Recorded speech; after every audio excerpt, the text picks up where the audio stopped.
8, 9, 10, 11 જાન્યુઆરી 2026થી સ્વાભિમાન પર્વ અતૂટ શ્રદ્ધાના 1000 વર્ષ સોમનાથની એક વિશેષ ઇતિહાસ આગળથી ઉજવણી થઈ છે ત્યારે માનનીય મોદી સાહેબે શૌર્ય સેવા 1 લાખથી પણ વધારે લોકો, શૌર્ય યાત્રા, જે પ્રકારનું સુશોભન, જે પ્રકારનું પ્લાનિંગ, જે પ્રકારનું આયોજન અને જે પ્રકારે લાઇટિંગ કરવામાં આવી છે, ઐતિહાસિક કહી શકાય એવી પળો તો માણી છે ત્યારે માનનીય મોદી સાહેબની સૂચનાથી આ આપણું સોમનાથ સ્વાભિમાન પર્વ એ 15 તારીખ સુધી આ જ પ્રકારની વ્યવસ્થામાં લંબાવવામાં આવે છે.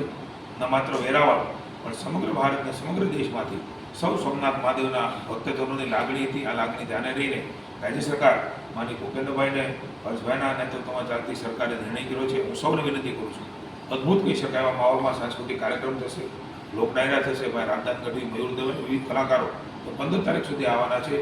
આપ સૌને આ સોમનાથ સ્વાભિમાન પર્વનું 15 તારીખ સુધીનું લંબાવીએ છીએ ત્યારે સૌને દર્શન કરવા જવા માટે નિમંત્રણ.